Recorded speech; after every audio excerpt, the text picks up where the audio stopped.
आज आपके में मनोविज्ञान का अगला संप्रदाय प्रयोजनवाद, जिसको हम प्रेरकीय संप्रदाय भी कहते हैं, लेकर आया हूं। देखिए दोस्तों, प्रयोजनवाद संप्रदाय का जनक विलियम मैकडूगल को माना जाता है, जो इंग्लैंड के रहने वाले थे।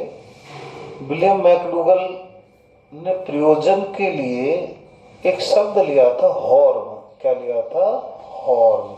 और इस हॉर्न शब्द की उत्पत्ति ग्रीक भाषा से हुई है। ग्रीक मीन्स यूनानी भाषा से हुई है ना। और ग्रीक भाषा के हॉर्न शब्द से अंग्रेजी शब्द आ गया, कौन सा? हॉर्मिक। तो आपको याद रखना दोस्तों ये कि हॉर्न कौन सी भाषा का शब्द है? ग्रीक या यूनानी भाषा का शब्द है। ठीक है, आगे देखें। हॉर्न का अर्थ है वृत्ति। वृत्ति देखें अर्थ, और वृत्ति उद्देश्यपूर्ण होती है। इसको याद रखना। कभी कभार मान लो आपसे पूछ लें कि वृत्ति क्या है, तो वृत्ति एक हमारी विचारधारा है जो उद्देश्यपूर्ण होती है। उद्देश्यपूर्ण मतलब ऐसी हमारी विचारधारा जो हमें किसी उद्देश्य की ओर प्रेरित करे, किसी लक्ष्य प्राप्ति की ओर प्रेरित करे, उसे मैकडूगल ने क्या कहा? वृत्ति या हॉर्न। ठीक है, समझ गए आप हॉर्न का अर्थ क्या है? हॉर्न, रिपीट कर रहा हूं मैं, हॉर्न ग्रीक भाषा का शब्द है, और ग्रीक भाषा के हॉर्न शब्द से बना अंग्रेजी का शब्द हॉर्मिक, और हॉर्मिक का अर्थ है वृत्ति। ठीक है, अब देखें, एक बहुत पुराना क्वेश्चन चला आ रहा है कि मूल प्रवृत्ति का जनक कौन है ना? फादर ऑफ इंस्टिंक्ट, मूल प्रवृत्ति का जनक कौन है? तो दोस्तों, इस पर हम आगे इसी वीडियो में विस्तृत रूप से चर्चा करेंगे। यहाँ मैं इतना बताता चलूं कि मूल प्रवृत्ति का जनक मैकडूगल ही है ना, जिसने 14 मूल प्रवृत्ति और 14 ही उनके संवेग बताए थे। अब बात करते हैं वो मूल प्रवृत्ति क्या है ना, इसी में तो देखें, मूल प्रवृत्ति उद्देश्यपूर्ण व्यवहार करने के पीछे छिपी शक्ति मूल प्रवृत्ति। क्या बताया मैकडूगल ने? किसने कहा है ये? मैकडूगल ने कहा है। क्या? उद्देश्यपूर्ण व्यवहार करने के पीछे छिपी हुई शक्ति मूल प्रवृत्ति है। मतलब जो हम उद्देश्यपूर्ण व्यवहार, मतलब कार्य, हम जो उद्देश्यपूर्ण कार्य करते हैं, उस कार्य के पीछे हमारी जो प्रेरणा है, जो शक्ति है, उसी प्रेरणा या शक्ति को मैकडूगल ने क्या कहा है? मूल प्रवृत्ति कहा है। जैसे अब एक उदाहरण दे दूं मैं कि मैं पानी पी रहा हूं। ठीक है, अब पानी मैं क्यों पी रहा हूं? क्योंकि मुझे प्यास लगी है ना। अब प्यास क्या हो गई? एक मेरी मूल प्रवृत्ति हो गई, मतलब प्यास ने मुझे पानी पीने के लिए प्रेरित किया।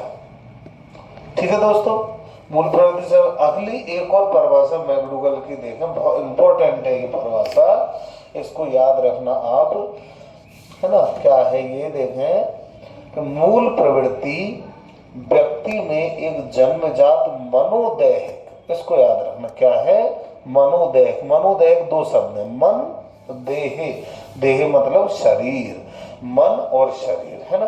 मनोदैहिक प्रवृत्ति होती है साइकोफिजिकल डिस्पोजिशन। मनोदैहिक प्रवृत्ति, साइको मतलब मन स्थिति, और फिजिकल मतलब शारीरिक स्थिति, इन दोनों से मिलकर बना मनोदैहिक। तो क्या कह रहा है मैकडूगल? देखें, मूल, इसको याद रखना दोस्तों, आप इंपॉर्टेंट है, परिभाषा आ जाती है दूसरी वाली।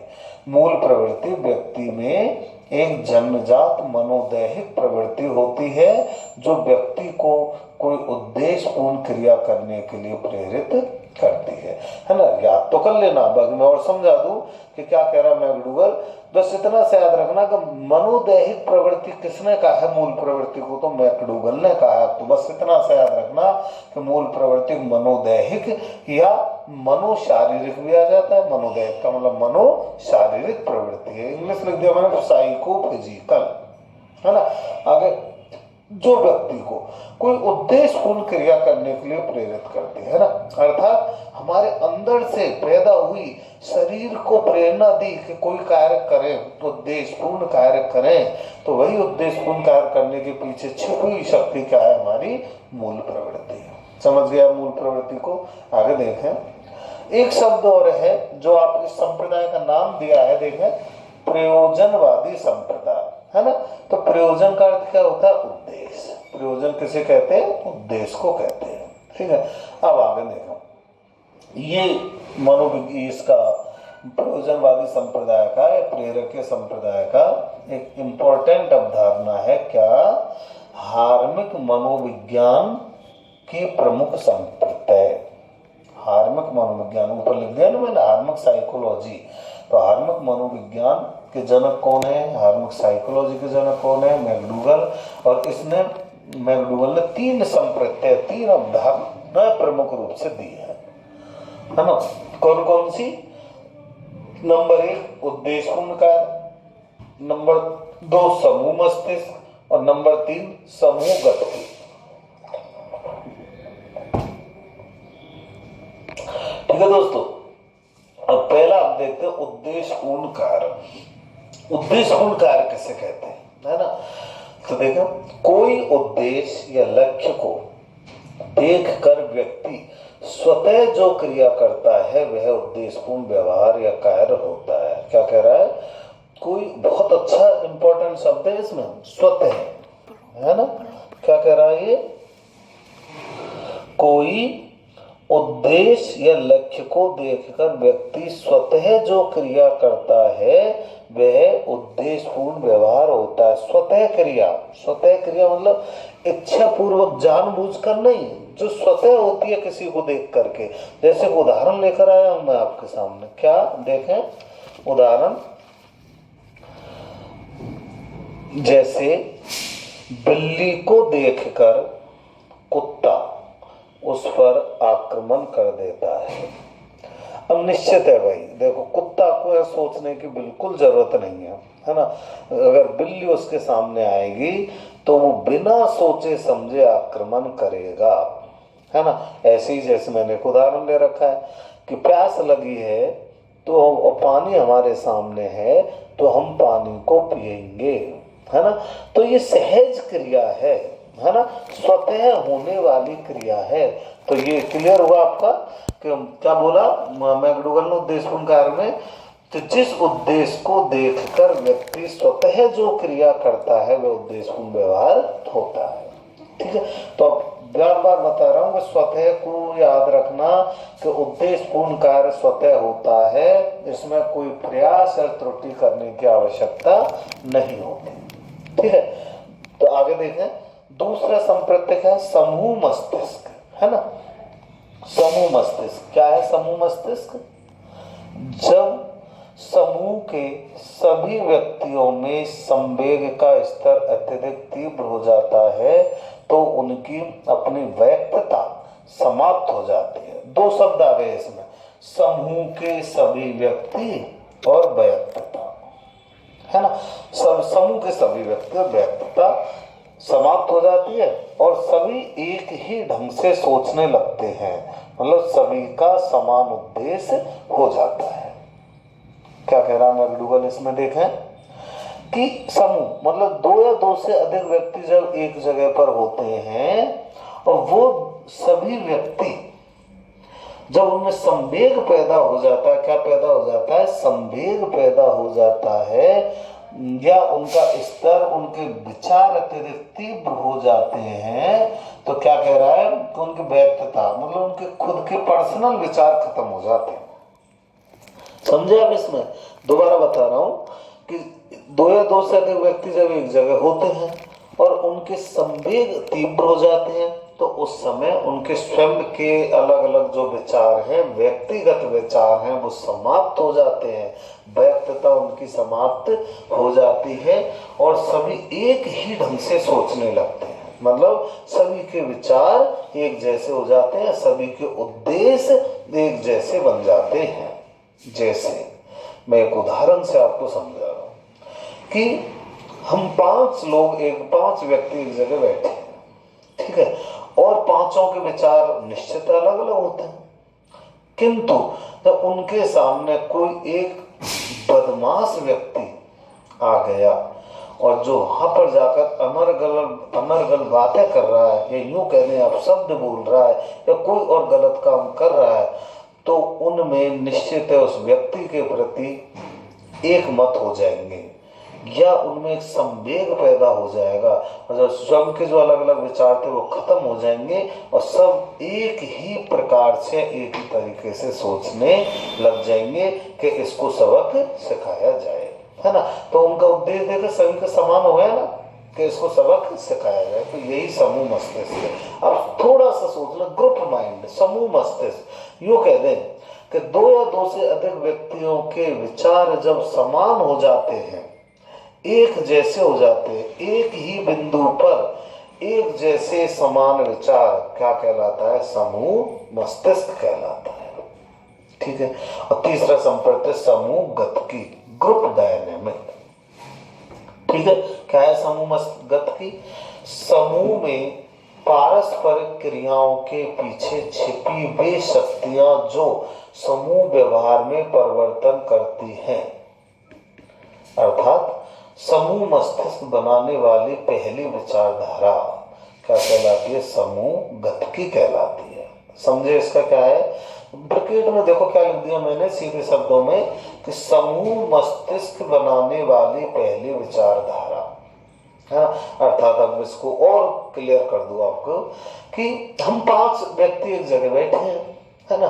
कोई एक खराब व्यक्ति वहां पर आया, वो अनर्गल बातें करने लगा, तो निश्चित है कि उस व्यक्ति के बारे में हम 5 में से किसी एक की पहले विचारधारा बनेगी कि यार ये गलत बात कर रहा है ना। 5 में से सबसे पहले एक के मस्तिष्क में विचार आया, है ना, और उसी एक ने फिर चारों को ये बात बता दी कि भाई ये गलत कर रहा है, तो चारों भी उस एक के साथ हो गए, एक मत हो गए, तो 1 + 4 अर्थात तो 5 क्या हो गया? एक समूह मस्तिष्क बन गया। अब इस सब 5 में से समूह गतिकी किसने बनाई? तो दोस्तों वो समूह गतिकी बनाई वो पहले व्यक्ति ने, जिसने सबसे पहले ये कहा कि यार ये गलत काम कर रहा है, ये से ऐसा नहीं करना चाहिए। तो पहली विचारधारा क्या कहलाएगी? समूह गतिकी। समझ गए? अब दोबारा पढ़ लें इसको। समूह में पारस्परिक क्रियाओं के पीछे छिपी वे शक्तियां जो समूह व्यवहार में परिवर्तन करती हैं, है ना। तो पारस्परिक क्रियाओं के पीछे छिपी वे शक्तियां जो समूह व्यवहार में परिवर्तन हुआ ना, कि 5 आराम से बैठे थे, बातें कर रहे थे, एक व्यक्ति आ गया गलत वहां पर, तो उस व्यक्ति को देखकर उन 5 का व्यवहार परिवर्तन हो गया। पहले वो रिलैक्सेशन में बैठे थे, आराम से बैठे थे, बातें कर रहे थे, और वो गलत व्यक्ति आ गया तो उनका व्यवहार उसके प्रति बदल गया। तो क्या बन गई? वो समूह गतिकी बन गई। ठीक है। ये 3 संप्रत्यय मैकडूगल लाया था प्रयोजनवाद में। कौन कौन से? उद्देश्यपूर्ण कार्य, समूह मस्तिष्क और समूह गतिकी, है ना। अब एक नोट देखें, इंपॉर्टेंट नोट। समूह गतिकी की अवधारणा बहुत ही इंपॉर्टेंट नोट है दोस्तों, याद रखना, क्योंकि मैंने आपको समूह गतिकी के लिए बार बार में मैकडूगल को बताया है। किसको बताया? मैकडूगल को। लेकिन अब देखें, मैकडूगल समूह गतिकी को प्रयोजनवाद में लाया था, है ना। लेकिन समूह गतिकी की अवधारणा का जनक कौन है? Kurt Lewin. ठीक है। कुर्ट लेविन को आपने पहले कभी कभार पढ़ा होगा। कौन था Kurt Lewin?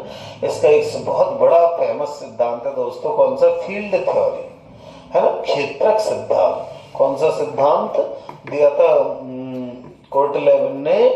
Field theory. Theory, है ना। नीचे फील्ड थ्योरी, या इसको क्या कहते हैं पर? क्षेत्रक या तलरूप, या आएंगे वे सिद्धांत सारे वैसे तलरूप सिद्धांत, है ना। किसने दिया था दोस्तों? ये कुर्ट लेविन ने दिया था, है ना। इसी कुर्ट लेविन ने, यहीं पर मैं बताता चलूं, जो आगे बता दूंगा मैं आपको, पर आप तो यही याद रखना कि कुर्ट लेविन ही और इसके बारे में देख लें सोशल साइकोलॉजी, सोशल साइकोलॉजी है ना। सोशल साइकोलॉजी मतलब सामाजिक मनोविज्ञान। सामाजिक मनोविज्ञान का जनक भी कौन था दोस्तों? सामाजिक मनोविज्ञान का जनक भी कौन था? कुर्ट लेविन था, है ना। तो वही कुर्ट लेविन ने क्या दिया था? समूहगत की दी थी। तो समूहगत की सिद्धांत के जनक कौन है? Kurt Lewin. लेकिन प्रयोजनवाद में इसको कौन लाया था? मैकडूगल लाया था। ठीक है, तो इंपॉर्टेंट नोट है, बहुत इंपॉर्टेंट है, याद रखना है ना। अगला समूह मस्तिष्क किसने दिया? मैकडूगल ने दिया। मूल प्रवृत्ति का जनक कौन है? मैकडूगल। मैकडूगल कहाँ के थे? इंग्लैंड के थे। ये तो आपका हो गया तीनों संप्रदाय, है ना। अब अगला आता है नेक्स्ट आता है मैंने पहले बताया था इसी वीडियो में आपको कि मैकडूगल ने 14 मूल प्रवृत्ति और 14 ही संवेग बताए थे, है ना। तो मैं एक चार्ट में उन 14 मूल प्रवृत्ति और 14 संवेगों को लेकर आपके सामने आया हूं, है ना। कौन कौन सी हैं वो दोस्तों देखें। नंबर 1 पलायन, पलायन मीन्स भागना, है ना। पलायन, इसका दूसरा शब्द क्या है? उन्मुक्ति, मतलब छुटकारा पाना। अब याद रखना दोस्तों, पलायन क्या है? भागना। अब आप सोचे, देखो आपसे एक बार अंतर पूछ लेते हैं कि इनमें से कौन सी मूल प्रवृत्ति और कौन सा संवेग है ना। तो देखो इसी उदाहरण से याद रखना, पलायन से। पलायन मीन्स क्या होगा? भागना। और पलायन का संवेग क्या है? भय, है ना। तो इसमें क्रिया कौन सी हुई? पलायन हुआ या भय हुआ? पलायन हुआ ना। तो पलायन और क्रिया हुई, तो मूल प्रवृत्ति क्या है? एक क्रिया है ना, जो जन्मजात होते ऊपर आ गया, मनोदैहिक क्रिया है ना, मूल प्रवृत्ति। ठीक है, और इसका संवेग क्या हो गया? भय। अब ये आपको देखो टेबल याद करनी पड़ेगी दोस्तों, है ना। बाकी मैं कोशिश कर रहा हूँ आपको सीधे शब्दों में समझाने की। फिर भी आजकल वैसे क्वेश्चन कम आता है इसमें से, संवेग और मूल प्रवृत्ति कौन कौन सी है, क्या है। फिर भी आप तो इतना तो याद रखना कि मूल प्रवृत्ति मैकडूगल ने दी और मूल प्रवृत्ति, लेकिन संवेग मैकडूगल ने नहीं दिया दोस्तों, आगे मैं बताऊंगा। संवेग दिया है वाटसन ने, है ना, और मूल प्रवृत्ति दी है मैकडूगल ने। और मूल प्रवृत्ति कितनी बताई है मैकडूगल ने? 14। और उसके क्योंकि हर मूल प्रवृत्ति का एक संवेग होता है निश्चित रूप से, है ना। संवेग को मैं आगे टॉपिक किसी वीडियो में समझाऊंगा आपके। संवेग एक व्यक्ति की उत्तेजित अवस्था होती है ना। क्रिया का तीव्र रूप क्या है? संवेग। तो क्रिया क्या है? या मूल प्रवृत्ति, और उसका तीव्र रूप क्या है? संवेग है ना।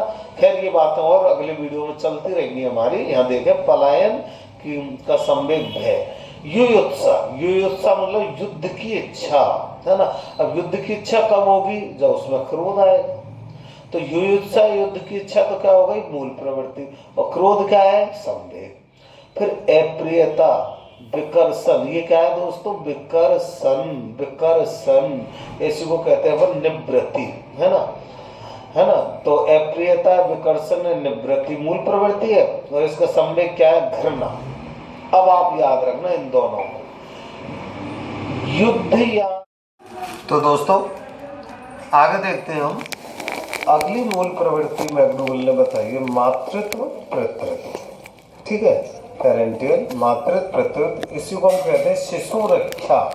क्या? शिशु रक्षा। और इसका संवेग क्या है? वात्सल्य मतलब प्रेम, है ना। इसी को नरम संवेग कहा है, सॉफ्ट, है ना। क्योंकि माँ बाप अपने बच्चों के प्रति कैसे रहते हैं? सॉफ्ट रहते हैं, है ना। तो वात्सल्य प्रकट होना क्या है? वात्सल्य क्या है? संवेग है। तो कौन सी मूल प्रवृत्ति के कारण है? मातृत्व पितृत्व। ठीक है, अगला संवेदना, इमोशन, संवेदना। इसका संवेग क्या है? कष्ट, है ना। संवेदना ये बहुत इंपॉर्टेंट है दोस्तों। ऐसा लगेगा कि संवेदना संवेग है और कष्ट मूल प्रवृत्ति, जबकि नहीं। संवेदना मूल प्रवृत्ति है और कष्ट क्या है? कष्ट मतलब दुख, कष्ट क्या है? संवेग। ठीक है दोस्तों, आगे देखें अगली मूल प्रवृत्ति और संवेग कौन कौन से हैं। नेक्स्ट देखें जिज्ञासा, है ना, जिज्ञासा उत्सुकता, क्यूरियोसिटी, जिज्ञासा, उत्सुकता। संवेग क्या है, आश्चर्य, सरप्राइज। ठीक है, अगला काम। अब मैं इनको जल्दी जल्दी पढ़ दूं, तो आपको याद करने है ना। काम, काम के संवेग क्या है, कामुकता। ठीक है, काम भावना, सेक्सुअलिटी, इसका संवेग क्या है, कामुकता, है ना। अगला आत्महीनता, ये आत्महीनता या इसी को कहते हैं आत्म अपमान, मतलब खुद के द्वारा अपमानित होना, है ना, आत्महीनता। संवेग क्या है, अधीनता की भावना, मतलब दूसरों के अंडर में रहना की भावना, अधीनता की भावना, है ना। अगला आत्म प्रदर्शन, है ना, अपने आप को प्रदर्शित करना, अपने आप को दूसरों के सामने लाना, आत्म प्रदर्शन। संवेग क्या है, श्रेष्ठता की भावना, उल्लास, इसको भी याद रखना। श्रेष्ठता की भावना का ही क्या नाम है, और उल्लास। ठीक है, अगला सामूहिकता, है ना, सामूहिकता, ग्रुपिज्म, एकाकीपन इसका संवेग है। सामूहिकता तो क्या है, मूल प्रवृत्ति, और एकाकीपन क्या है, संवेग। अगला भोजनान्वेषण, ये एक बार एक क्वेश्चन पूछ लिया है, मुझे एग्जाम याद नहीं है लेकिन आया हुआ क्वेश्चन है ये, क्या भोजनान्वेषण, है ना। अब इसका संवेग क्या है, भूख। ये मन, इसको जो रेखांकित कर रहा हूं ना, इंपॉर्टेंट है इसलिए, है ना, याद रखना। भूख क्या है, एक संवेग है ना। मैकडूगल भूख को क्या मानता है, संवेग। और भोजनान्वेषण क्या है, भोजनान्वेषण मतलब भोजन प्राप्त करने की इच्छा, है ना। भोजनान्वेषण क्या हो गया, मूल प्रवृत्ति, भूख, संवेग। अगला संचय, संचय या किसी को अपन क्या लिख सकते हो, संग्रह, संचय करना या संग्रह करना, है ना। अधिकार की भावना, किसकी, अधिकार की। अगला रचना, रचना का आनंद, रचना एक मूल प्रवृत्ति, रचना का आनंद संवेग। अगला हंसना, लाफ्टर, हंसना, है ना, और संवेग क्या, आम। तो ये आपकी मैकडूगल ने 14 मूल प्रवृत्ति और 14 ही उसके संवेग बताए। अब दोस्तों एक नोट देखें, और उस नोट में मैंने क्लियर किया है, मैंने जो आपको टेबल दिए है मूल प्रवृत्तियों की, उसमें रेड सिंबल लगाए हैं, है ना, कुछ लाल रंग के निशान लगाए हैं। ये निशान होंगे 7 पर, आप काउंट कर लेना, 7 मूल प्रवृत्तियों पर लाल निशान है ना। इसको मैंने नोट में क्लियर किया कि लाल निशान क्यों लगाए हैं। देखें, मैकडूगल ने 7 प्रमुख मूल प्रवृत्ति मानी है जो हाईलाइट की हुई है, हाईलाइट मतलब रेड निशान से, है ना। तो आप याद रखना क्या कि आपसे क्वेश्चन पूछ लें कि मैकडूगल के अनुसार 7 मूल प्रवृत्तियां, प्रमुख मूल प्रवृत्तियां, है ना। मूल प्रवृत्ति तो 14 है, लेकिन प्रमुख मूल प्रवृत्तियां कौन कौन सी है और कितनी है, तो 7 प्रमुख मूल प्रवृत्तियां हैं। और ये 7 कौन कौन सी हैं दोस्तों, आप टेबल में देख लेना, मैंने लाल निशान लगा करके इसको क्लियर कर दिया है, और मैं चाहूँ तो पढ़ दूं। पहला पलायन, दूसरा युयुत्सा, तीसरा अप्रियता, चौथा मातृत्व, अगला जिज्ञासा, अगली आत्मीयता, और अगला आत्म प्रदर्शन। इन चाहो तो आप 7 प्रमुख मूल प्रवृत्तियों को एक साथ लिख लेना। ठीक है, आगे फिर एक इम्पोर्टेंट चीज़ आ रही, मैंने बताया नहीं, मैं प्रत्येक वीडियो में जो आती है बुक्स वो देता हूँ। तो एक पुस्तक फिर आ गई आपके सामने, मैकडूगल ने एक पुस्तक लिखी जिसमें उसने मूल प्रवृत्तियों का वर्णन किया है। वो पुस्तक का क्या नाम, an introduction to social psychology, an introduction to social psychology. ठीक, अगला मूल प्रवृत्तियों के 3 पक्ष, ये आगे भी आएगा। मूल प्रवृत्तियों के 3 पक्ष होते हैं, कौन कौन से, ज्ञान, भाव और क्रिया, ज्ञानात्मक, भावात्मक और क्रियात्मक। इनका और वीडियो आएंगे जिनमें आपको मिलेगा कि ज्ञान भाव ये विकास में भी मिलेगा, है ना, और अधगम में भी मिलेगा, सभी जगह 3-4 टॉपिक में ज्ञानात्मक, भावात्मक, क्रियात्मक मिलेगा। ठीक है दोस्तों, well that's all, thank you.